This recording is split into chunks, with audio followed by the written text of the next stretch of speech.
पण electoral bonds हा या जगातला सर्वात मोठा स्कॅम आहे.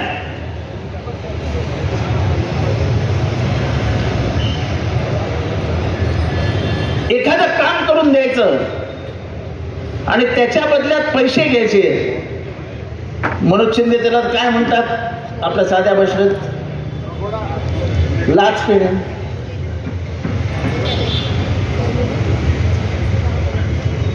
मैं तुम्हें धंधा दूंगा, तुम मुझे धंदा दो. या चंदा धंदामध्ये त्यांनी तुमच्या मरणाचा देखील धंदा केला होता. कोरोना किसकुस को हो आता. कोणाला कोरोना वगैरे कोणाला झालेलं काय? आईला आजकाल लोक कोरोना झालं सांगायला पण लागतात. रेमडेसिवीर इंजेक्शन घेतलेलं का कोणी? रेमडेसिवीर का असं वर्ल्ड हेल्थ ऑर्गनायझेशनने सांगितलं होतं. पण गुजरात फूड अँड ड्रग ऍडमिनिस्ट्रेशनने त्या इंजेक्शनला परवानगी दिली. फंगी आहे, अल्जन म्हणजे इतर विषाणू आहेत, बॅक्टेरिया दिसत आहेत. तेव्हा कळलं की आपल्या मृत्यूचा सौदा झाला होता. आणि ज्या कंपनीने इंजेक्शन मॅन्युफॅक्चर केले होते त्यांच्याकडनं 85 कोटी रुपयाचे इलेक्टोरल बॉन्ड्स बीजेपीने विकत घेतले होते. दुसरं आता लंडनमध्ये एका कंपनीने सांगितलं की काँग्रेसने जे 70 वर्षात केलं नाही, करू शकले नाही, तुम्ही एका स्कॅम मध्ये करून दाखवलं. तुमचं कौतुकच करायला पाहिजे. गांधीजींनी स्वातंत्र्य मिळाल्यानंतर घरी बसलेल्या भारत देशाला संदेश दिला की स्वावलंबी व्हा. आताच सरकार इशारा देत आहे की परावलंबी व्हा. या सरकारवर अवलंबून राहा.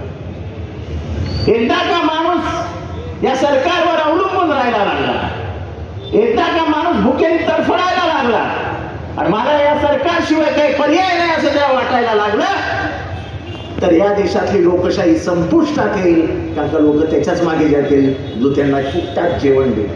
फुकटात जेवण देऊन या देशाची समस्या सुटणार नाही. वर्ल्ड लेबर ऑर्गनायझेशनने सांगितलं की या देशातल्या 84% तरुणांना नोकऱ्या नाहीत, ते बेरोजगार आहेत. 84%. तुम्ही ऐका, तुम्ही वाचा. साध्या पोलिसांच्या, म्हणजे साध्या नाही म्हणायच्या, पण पोलिसांच्या जरी हवालदारच्या जरी भरती करायची असली ते MSc, PhD, BCom, MCom, LLB झालेली पोरं अर्ज करतात. म्हणजे जो भारत सुशिक्षितांचा भारत आहे, ज्यांच्या आई वडिलांनी मेहनत करून त्या पोरांना वकील बनवलं, डॉक्टर बनवलं, इंजिनियर बनवलं, काही फायदा नाही. कुठेतरी नोकऱ्या शोधतायत. आणि मागच्या 5 वर्षामध्ये या सरकारने एकही नोकरी दिली नाही. मग त्या 2 कोटी नोकऱ्यांचं काय झालं?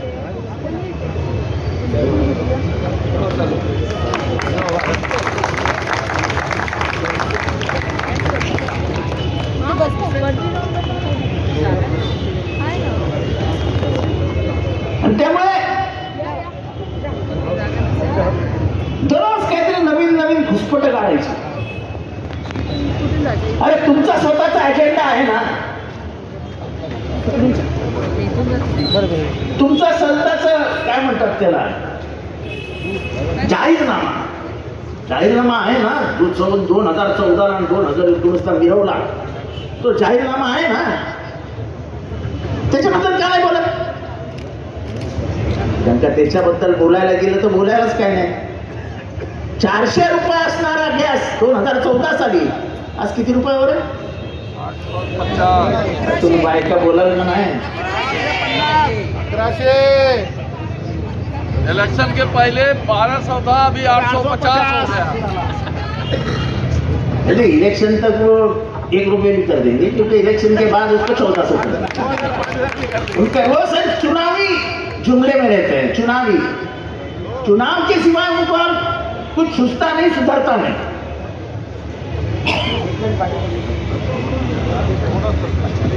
डिझेल आणि पेट्रोल किती होतं? 60 रुपये होतं, आता 110 आहे, 107 वगैरे काहीतरी.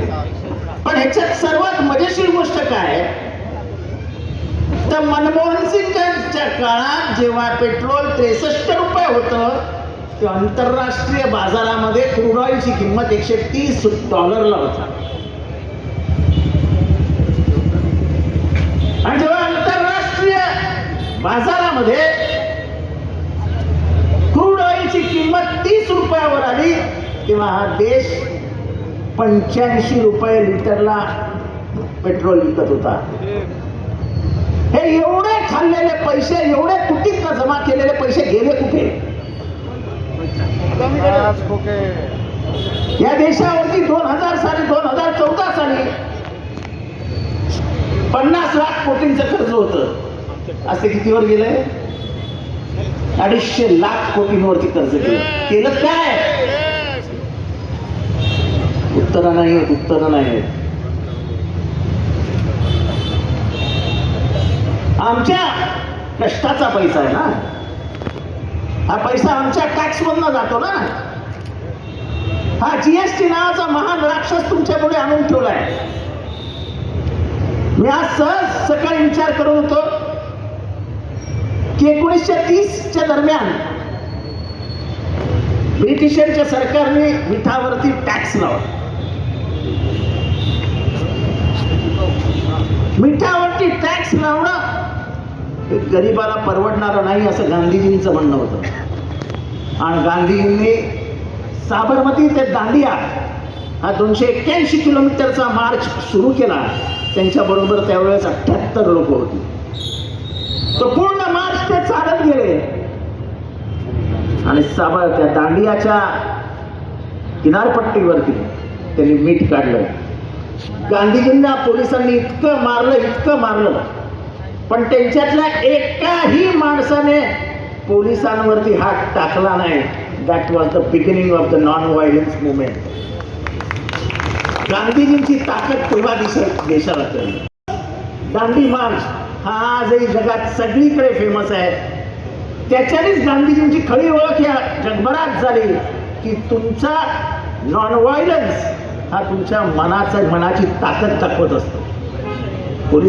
अखेरीस ब्रिटिशांना तो टॅक्स मागे घ्यावा लागला आणि मिठाचा सत्याग्रह यशस्वी झाला आणि मिठावरती टॅक्स नाही.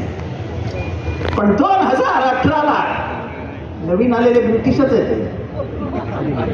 यांचं आयुष्य ब्रिटिशांना मदत करण्यात गेलं. 1942चे आंदोलनात गांधीजींची साथ देऊन अंडरग्राऊंड होणाऱ्या स्वातंत्र्य सैनिकांना कोण पकडून द्यायचे, कोण पकडून द्यायचे, त्यांची माहिती कोण कोणाला कळवायचं? सगळे खबरी. नाही, मला कोणाचं नाव नाही घ्यायचं. पण ज्यांनी या स्वातंत्र्य चळवळीला विरोध केला त्यांनी या देशाशी कायम गद्दारी केली.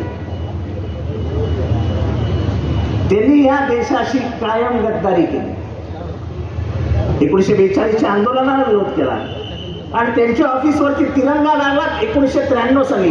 कारण का त्यांचं स्पष्ट मत होतं की आम्ही हा तिरंगा मानत नाही, ज्याच्यात 3 रंग आहेत तो अशुभ आहे, म्हणून हा झेंडा आम्ही आमच्या कार्यालयावर लावणार नाही. शेवटी काँग्रेसच्याच पोरांनी जाऊन आंदोलन केला, तो झेंडा काढला आणि तिथे तिरंगा ठेवला. आज काँग्रेसमुळे तिथे तिरंगा लागला, त्यांच्यामुळे नाही. आणि काय घोषणा असते त्यांची? घर घर तिरंगा. अरे तुमच्या घरात काँग्रेसने तिरंगा लावला, तुम्ही काय कोणाच्या घरात जाऊन तिरंगा लावला? पण फसवीचा एवढं म्हणजे राहुल गांधींचं कौतुक करायला पाहिजे की त्यांनी जानेवारीमध्ये सांगितलं होतं मोठं संकट या देशापुढे येत आहे, कोविड पासून सावधान राहा. तो तेव्हा त्या राहुल गांधींना टप्पू पप्पू अप्पू, आणि जेव्हा संकट आलं तेव्हा आपल्याला टन टन टन टन टन टन टन टन थाळ्या वाजवा. आणि काय हसू नका, तुम्ही सगळ्यांनी वाजवल्या, अजिबात हसू नका. आता सगळेच म्हणते आम्ही नाही वाजवल्या. मग दिवे कोणी लावले? दिवे चला दुसरं काय शंकरात पण होता काय आणि मग गो कोरोना गो गो कोरोना गो गो कोरोना गो हे कोणी कोणी म्हटलं हे कोकणीत बरेच हुशार नागरिक दिसतात या देशाची थट्टा मस्करी चालू आहे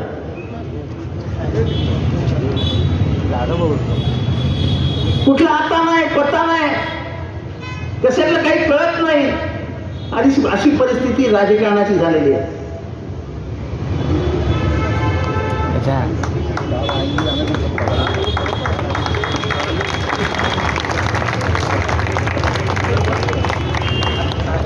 आणि त्यामुळे भाषण संपता ठाण्याच्या विषयाकडे नाही आलो तर ठाणेकरांचा अपमान गद्दारीचा छाप हा जर कोणाच्या डोक्यावर बसला असेल तर तो ठाणेकरांच्या डोक्यावर बसला सॉरी ज्या बाळासाहेबांनी छोट्यातल्या छोट्या माणसाला मोठा नेता केला बाळासाहेबांची ताकदच जाऊन होती कधी जात धर्म पंथ प्रांत बघितला नाही माझा कार्यकर्ता ना चल चल चांगलं काम करतोय तिथेच गद्दारीचा पहिला खड्डा करणला गेला हे सर्वात मोठं दुःख आहे ज्या ठाण्यावरती बाळासाहेबांनी मनापासून प्रेम केलं ज्या बाळासाहेबांनी ठाणं आपलं मानलं त्याच बाळासाहेबांना वर्ण दिसलं की माझ्या मातोश्रीचा पहिला खड्डा या ठाण्यात खणला जातो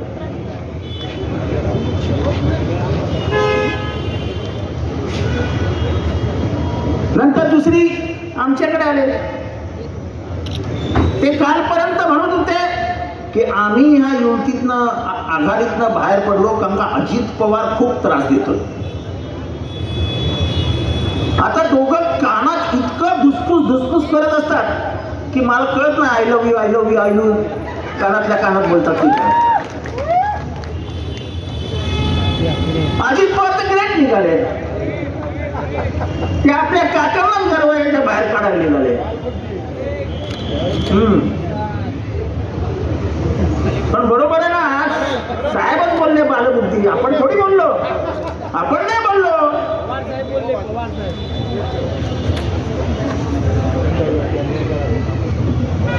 काहीतरी ते अजितदादा बोलले आणि साहेबांना एक प्रश्न विचारला दुपारी तर म्हणाले बालबुद्धीवर जास्त बोलायचं नसतं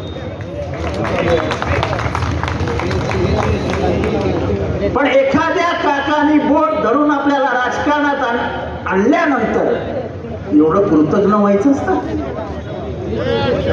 आपण आपल्या 84 वर्षाच्या बापाला दरवाजा दाखवून ही मराठी माणसाची माणुसकी आहे अघोरी विद्या बारामतीच्या सभेमध्ये मडकी फोडणं कशाला म्हणतात मडकं कधी फोडलं जातं जरा सांगा मला म्हणजे तुम्हाला शरद पवारांचा मृत्यू हा अपेक्षित आहे की काय आज काय नवीन पुढे एनडीए मध्ये या अरे स्वतःचं घर असं आडवं तुटत असताना बघितल्यानंतर ज्या माणसाने आपली विचारधारा सोडली नाही आणि इंडिया अलायन्स मध्ये खंबीरपणाने उभे राहिले ते तुमच्या या गोष्टींवरती एनडीए देतील काय पायाखालची वाळू घसरली आहे कारण का संख्या कमी होते या देशामध्ये मोदी वारा राहिलेला नाही आज राहुल गांधींवरती टीका करताना विचार करून टीका करावी लागते ते पटकन परवा बोलून गेले काहीतरी अडाणी अंबानी आणि त्याच्यानंतर राहुल गांधींनी जी गुगली टाकली तुम्हाला कसं माहिती होते टेम्पो मधनं पैसे आणतात ते बोलले ना की राहुल गांधींच्या घरी टेम्पो मधनं पैसे गेले राहुल गांधींनी उलटा प्रश्न विचारला तुम्हाला कसं कळलं पण त्याच्यावरती एकही उत्तर आजपर्यंत बीजेपी वाल्यांनी दिलेलं नाही आणि त्यामुळे या महाराष्ट्रातल्या 2 महाविभूतींचा म्हणजे बाळासाहेब ठाकरेंचा आणि शरद पवारांचा, ज्यांनी पक्ष स्थापन केला, ज्यांनी पक्ष मोठा केला, मराठी माणसासाठी ज्या शिवसैनिकांनी रक्त आटवलं, स्थानिक लोकाधिकार समितीच्या निमित्ताने सगळ्या सरकारी बँकांमध्ये कामं मिळवून दिली. इथे स्थानिक लोकाधिकार समितीचा कोणीतरी असेलच. हे सुधीर जोशी यांच्या नेतृत्वाखाली जे काम झालं ते भूतो ना भविष्य ते झालं. जर मराठी माणूस खरोखरच इथे टिकला असेल, नोकऱ्यांमध्ये टिकला असेल, तर त्याचं सर्व श्रेय सुधीर जोशींच्या स्थानिक लोकाधिकार समितीला जातं. महाराष्ट्रातल्या शेतकऱ्यांना आर्थिक ताकद कोणी उभी केली असेल त्यांच्या मागे, महाराष्ट्रात नाही देशातल्या शेतकऱ्यांच्या, तर ते नाव आहे शरद पवार. त्यांचं काँग्रेस बरोबर नाही जमलं, त्यांनी वाट वेगळी केली, काँग्रेसशी भांडण नाही केलं, स्वतंत्र निवडणुका लढवल्या. पण जेव्हा बीजेपीला सत्तेतनं बाहेर ठेवायची वेळ आली तेव्हा मान अपमान बाजूला ठेवून काँग्रेसबरोबर एक झाले आणि सत्ता स्थापन केली आणि 15 वर्ष ती सत्ता कायम ठेवली.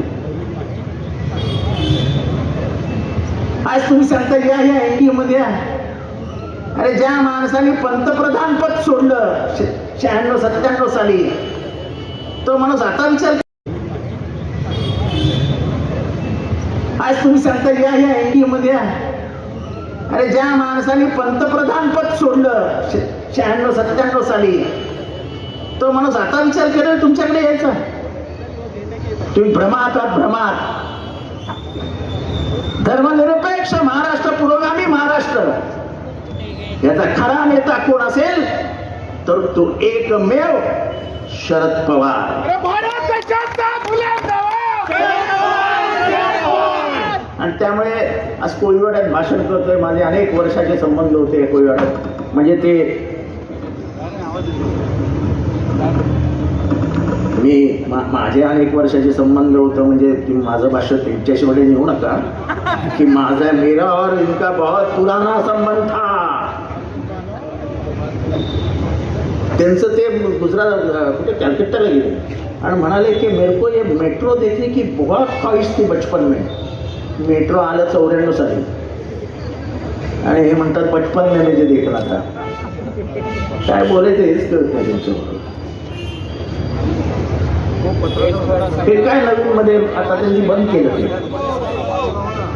आता त्यांनी बंद केलं बोलायचं. हे मांसाहार विरुद्ध शाकाहार हे भांडण लावण्याचा प्रयत्न करत होते. त्यांना याची कल्पनाच नाही की देशातले 85% बहुजन हे मांसाहार करतात, ते त्यांचं खाद्य आहे. आम्हाला तरी लाज वाटली पाहिजे की पियुष गोयल हे कोळीवाड्यात बोलतोय, सगळ्या कोळ्यांनी ऐका. तो मच्छी मार्केट मधनं जात होता आणि एका बिल्डिंग मध्ये गेला, तर त्या मच्छी मार्केट मधनं जाताना त्याने आपल्या काकावरती असा रुमाल बांधला होता. आमच्या जेवणावरती रुमाल बांधतोस? मला सांगा बरं, इथे किती माणसं मांसाहारी आणि शाकाहारी आहेत? जरा हात व्यवस्थित उचला ना, दिसू द्या ना, टीव्ही वाल्यांना पण दिसू द्या. अरे मावळं खाल्ल्याशिवाय कोणी जगतच नाही. आणि त्या कोळीवाड्यांचा विकास करण्यासाठी सीमांकन केलं पाहिजे ही अनेक वर्षे कोळी समाजाची मागणी कोणीही मान्य करायला तयार नाही. त्यामुळे कोळीवाड्याचा विकास गेली 50-60 वर्ष आहे तसाच आहे, तो झालेलाच नाही. तर मुख्यमंत्र्यांच्या दृष्टीने 5 मिनिटाचं काम आहे, 5 मिनिटाचं. साहेब हा मुद्दा तुम्हीच सॉल्व्ह करू शकता आपलं सरकार. साहेब सीमांकन करणं आणि त्याचं गावठाणात रूपांतर करणं हे काही सोपं नाही. आता हा जो कोळीवाडा आहे हा ऐतिहासिक आहे. ही खाडी इथे खाडी म्हणजे या आतमध्ये गेलात की शेवटच्या घरापर्यंत खाडी होती. ती आपण बुजवत चाललेलो आहे. पण त्याची जर दिशा ठरवली आणि त्यांना सीमांकन करून दिलं तर त्यांना FSI मिळेल. जे जुनी त्यांची घरं आहे ती डेव्हलप करता येतील आणि नवीन घरात त्यांना राहता येईल. पण तुम्हाला गरिबांचं काही करायचंच नाही आहे. तुम्हाला FSI वाढवायचा DCPR देऊन ते आपल्या मित्रांसाठी. काय घोडबंदरवाल्या घोडबंदरवाल्यांना एक तुफान फसा आहे. बागा इस्टेट मधल्या इंडस्ट्रियल इस्टेट मधनं आता तुम्हाला बिल्डिंग राहिला. अरे ज्या महाराष्ट्राचं धोरण होतं की इंडस्ट्रीज मध्ये बिल्डिंगी बांधता येणार नाहीत, त्याच वागळे स्टेट मध्ये आता इंडस्ट्रीजचं स्टेट रेसिडेन्शियल मध्ये रूपांतर होत आहे. आणि यांनी आणली नाही ही MIDC, ही यशवंतराव चव्हाणांनी आणली. ज्यांचे वागळे नावाचे मित्र होते त्या वागळेकडनं ही जमीन घेतली आणि ती वागळे स्टेट म्हणून महाराष्ट्राला दिली. आजकाल नवीन एक काढलं होतं भावनिक कि देश की पूरी संपत्ती मुसलमानों में बांटी जाएगी. अरे आमच्या बापाने म्हणतात आमचं अकाउंटवर सोनं आम्ही देऊ का कोणाला? द्याल का? कोणी मागितलं तुमच्या हातातलं काढून द्याल? मंगळसूत्र काढून द्याल का? हात तर भरती करा ना. अरे आमच्या घरातलं आमच्या बापाने मेहनत करून विकत घेतलेलं सोनं आम्ही कशाला कोणाला देऊ? आणि तुम्ही मंगळसूत्रावर बोलताय. मणिपूरमध्ये जेव्हा आग लागली, महिलांवरती बलात्कार होत होते, त्यांची मंगळसूत्र वितळत होते, तेव्हा तुम्ही कुठे गेला होता? तुम्ही त्या मणिपूरच्या महिलांसाठी संवेदनाही व्यक्त केला नाही. ती फोगाट नावाची आपली रेस्लर, तिच्यावर लैंगिक अत्याचार होत होते म्हणून जंतर मंतरवर बसली होती. तिला बघितलं, भेटायला गेले, कधीच गेले नाही. त्याच्या मुलाला तिकीट दिली. आणि त्यामुळे मंगळसूत्र हे सोनं नाणं हे फक्त आणि फक्त मूर्ख बनवण्यासाठी आहे. लोकांच्या भावनांना हात घालायचा आता ते शक्य नाही. लोक महागाईने त्रासलेले आहेत, लोक टॅक्सेशननी त्रासलेले आहेत, नोकऱ्या नाही तरुण पोरांना म्हणून म्हातारी मुलगा पण वैतागलेला आहे. आणि सर्वात महत्वाचं म्हणजे तुम्हाला आणि मला सुरक्षित ठेवणारं आपलं संविधान गायब होत आहे. इथे ओबीसी किती आहेत? ओबीसीचं आरक्षण आहे तुम्हाला संविधानात ना आलेलं आहे. ते बाबासाहेबांनी दिलेलं आरक्षण आहे. आर्टिकल 340 हे ओबीसीसाठी. त्या बाबासाहेबांच्या संविधानात असलेलं आरक्षण जर उद्या संविधान गेलं तर आहे का? ही लोकशाही जर गेली तर मग कोणी काय घालायचं, कोणींनी काय घालायचं हे सगळं दिल्लीवरनं ठरवलं जाईल. किती लांबीचा स्कर्ट घालायचा, किती मोठा ब्लाऊज घालायचं हे सगळं तिथनं ठरवलं जाईल. आपलं स्वातंत्र्य हिरावून घेतलं जाईल. तेव्हा संविधान आणि लोकशाही हा या देशाचा आत्मा आहे. या देशाचा आत्मा आपण आहोत, आपल्या हातात आहे. तो कृपया सोडू नका. या देशातलं संविधान आणि या देशातली लोकशाही वाचवण्यासाठी मतदान करा. उतरून मतदान करा. महिलांनो, तुमच्यासाठी सर्वात मोठा धोका येतोय. जर संविधान गेलं तो जो नवीन कायदा येईल त्याच्यात स्त्रियांना स्थान नसेल. स्त्रियांना स्थान देणारे महात्मा फुले हे त्यांचे आदर्श नाही आहेत, तर त्यांचा आदर्श मनुवाद आहे. आणि मनुवादामध्ये स्त्रियांना किंमत शून्य आहे. कारण त्याच मनुवादामध्ये म्हटलं आहे की स्त्रियांच्या डोळ्यात कायम वासना असते. माझा प्रश्न, मनूला आई होती का नव्हती? माझ्या आईच्या डोळ्यात वासना असं मी जेव्हा ऐकतो तेव्हा हे मनू म्हणजे जे आंबेडकरांनी केलं ते मी आज करत आहे.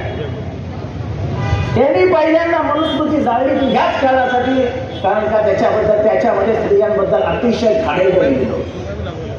तेव्हा हे सगळं लक्षात ठेवा की निवडणूक फक्त विकास, भारत देश, हिंदू राष्ट्र ह्याच्यासाठी नाही आहे. तर मला भारताचा मालक व्हायचं आहे. आपण भारताचा मालक कोणालाही होऊ देणार नाही. भारताचे मालक कोण? तर संविधानात लिहिलेलं आहे, we the people of India. आम्ही भारताचे लोक, आम्ही आहोत भारताचे मालक. तुम्ही आहात भारताचे मालक. आम्ही कोणालाही याचा मालक होऊ देणार नाही. त्यामुळे संविधान आणि लोकशाहीच्या विरोधातली लढाई ही तुम्हाला आणि मला मैदानात उतरून लढावी लागेल. जर संविधान काढायचीच वेळ आली तर रक्ताचे पाठ वाहतील, पण आम्ही संविधान हलू देणार नाही. बाबासाहेबांना दिलेला आम्ही शब्द आहे. हे सगळे जे काय नाटकं चालू आहेत, ही नाटकं 20 तारखेला बटन दाबून मशाल काढेल त्यांचा जाळ, हातात धरा मसाळ, त्यांचा जाळ काढायचा आहे. ठाण्यावरती काय बोलायलाच नको आता. ती मुहूर्तमेढ थांब खड्डा करून खाली टाकायची. त्याच्यासाठी सगळ्यांना सहकार्य करा. खूप वक्ते आलेले आहेत, मलाही दुसऱ्या ठिकाणी जायचं आहे, तेव्हा मी या सगळ्यांची रजा घेतो. खास करून खूप दिवसांनी कोळीवाड्यात आलो, त्यामुळे खूप मित्रांची आठवण येते. इथेच किरण राहायचा कुठेतरी, तेव्हा इथेच थांबतो. जय हिंद, जय महाराष्ट्र, जय भीम.